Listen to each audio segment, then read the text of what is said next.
Welcome to சுபாஷ் timber industries. நம்ம இன்றைக்கி எங்கே டெலிவரி பண்ண வந்திருக்கோன்னா திருநெல்வேலி பாளையங்கோட்டில் தான் டெலிவரி பண்ணியிருக்கோம்.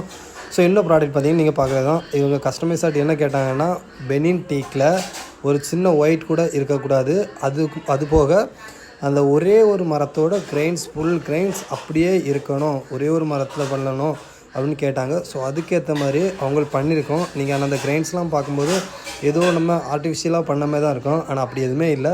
எல்லாமே அந்த மரத்தோட ஒரிஜினல் கிரெயின்ஸு வித்தவுட் ஒயிட் எடுத்து நீட்டாக பண்ணியிருக்கோம். டிசைனும் அவங்க கேட்ட மாதிரி கஸ்டமைஸாகட்டே பண்ணி கொடுத்துருக்கோம். ஏன்னா இந்த காட்டே நீங்கள் பார்த்தீங்கன்னா அந்த லெக் சைடில் வந்து ஒரு சின்ன டிசைன் வரும், ஆனால் இதில் அப்படி எதுவுமே வராது.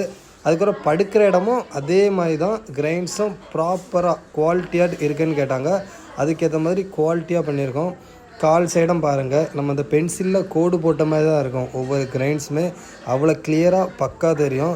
ஏன்னா எல்லா டிசைன் தனியாக தெரிஞ்சாலுமே அந்த டீ கூட்டோட ஒரிஜினாலிட்டி தனியாக தெரியும். அப்படி இருந்தால் மட்டும்தான் அது ஒரிஜினல் டீக்குன்னு நிறைய பேர் சொல்லுவோம். அதுக்கேற்ற மாதிரியே பக்காவாக பண்ணி கொடுத்துட்ருக்கோம். ஸோ இது போல் உங்களுக்கு ஃபர்னிச்சர் ஐட்டம்ஸ் எது வேணாலும் நம்ம காண்டாக்ட் பண்ணுங்கள். மறக்காமல் எல்லாத்தையும் டெலிவரி பண்ணுவோம். அதுக்கப்புறம் பார்த்திங்கன்னா சேம் அதே வுட்டில் பண்ண ஒரு டீப்பா தான். டீப்பாயோட கிரெயின்ஸும் பார்த்துக்கோங்க, பக்காவாக இருக்கும். நம்ம சேனலை மறக்காமல் சப்ஸ்கிரைப் பண்ணுங்கள். தேங்க்யூ.